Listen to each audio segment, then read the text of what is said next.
November 29 KCR ఆమరణ నిరాహార దీక్ష, December 9 Telangana ప్రకటన.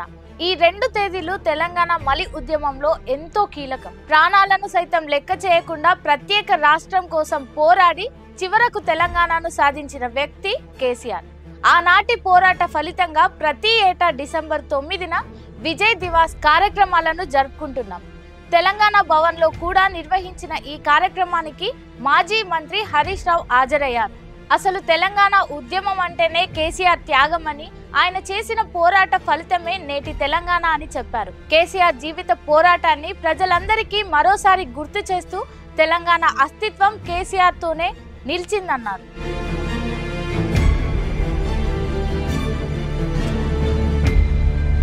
కేసీఆర్ ఆమరణ దీక్ష, అమరుల త్యాగాల ఫలితంతోనే తెలంగాణ రాష్ట్రం ఏర్పడిందన్నారు హరీష్ రావు. కేసీఆర్ పోరాటం, త్యాగం తెలంగాణ ప్రజలందరికీ శాశ్వతంగా గుర్తుండిపోతుందన్నారు. కానీ ప్రస్తుత సీఎం రేవంత్ రెడ్డి మాత్రం రాజకీయ ప్రయోజనాల కోసం వెన్నుపోట్లు పొడుస్తూ ద్రోహం చేస్తున్నాడన్నారు. తెలంగాణ ఉద్యమ సమయంలో రాజీనామాలు చేయమంటే జిరాక్స్ పేపర్లు ఇచ్చి మోసం చేశాడని, ఉద్యమకారులపై రైఫల్ ఎక్కుపెట్టిన వ్యక్తి రేవంత్ రెడ్డి అని అన్నారు. అలాంటి రేవంత్ రెడ్డి నేడు తెలంగాణ తల్లి విగ్రహాన్ని మారుస్తూ చరిత్రహీనుడిగా మిగిలిపోతున్నాడన్నారు. తెలంగాణ తల్లి అంటేనే తెలంగాణ ఉద్యమానికి, తెలంగాణ భావోద్వేగాలకు ప్రతీక. ప్రజల ఆత్మగౌరవం ఆ తెలంగాణ తల్లి. తెలంగాణ అస్తిత్వానికే ప్రతిరూపమైన ఆ తల్లిని కాదని రేవంత్ మరో నకిలీ తల్లిని సృష్టించారన్నారు. ఆ తల్లి చేతిలో నుండి మన బతుకమ్మను తీసేసిన దుర్మార్గుడు అన్నారు. చేతిలో బతుకమ్మ లేని తల్లి తెలంగాణ ప్రజలకు బతుకునివ్వదు, భరోసా ఇవ్వదని అన్నారు. జై తెలంగాణ అనని, ఉద్యమంలో జైలుకు వెళ్ళని, తెలంగాణ పోరాటంలో భాగస్వామ్యం లేని రేవంత్ రెడ్డికి అసలు తెలంగాణ తల్లి విగ్రహాన్ని మార్చే హక్కే లేదన్నారు.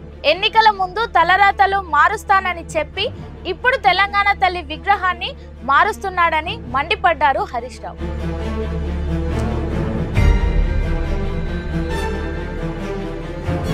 రాష్ట్రంలో ప్రస్తుతం ఎక్కడ చూసినా ఎరువుల కొరత, విత్తన ధరల పెంపు, కరెంటు కోతలు, రైతు బంధు ఎగవేతలు, చివరకు రైతు బీమా డబ్బులు కూడా ఇవ్వకుండా రేవంత్ రైతులను అరిగోస పెడుతున్నాడన్నారు. రాష్ట్ర ప్రభుత్వ చిహ్నం నుండి కాకతీయ తోరణాన్ని, చార్మినార్ను తొలగిస్తానంటూ తెలంగాణ అస్తిత్వాన్ని రేవంత్ దెబ్బతీస్తున్నాడని విమర్శించారు.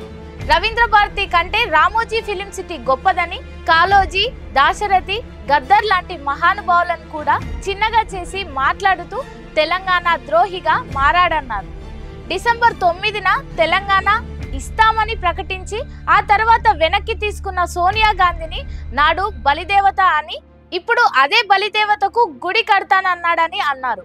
సోనియమ్మ ఇచ్చిన తెలంగాణను వెనక్కి తీసుకున్నందుకు డిసెంబర్ 23న తెలంగాణ విద్రోహ దినం జరుపుకోవాలి అని హరీష్ రావు విమర్శించారు.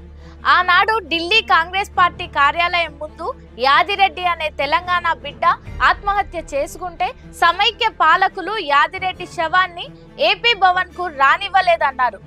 దుర్మార్గపు సమైక్య పాలనలో జరిగిన ఇలాంటి దారుణాలపై రేవంత్ రెడ్డి లాంటి వాళ్ళెవ్వరూ మాట్లాడలేదని అన్నారు.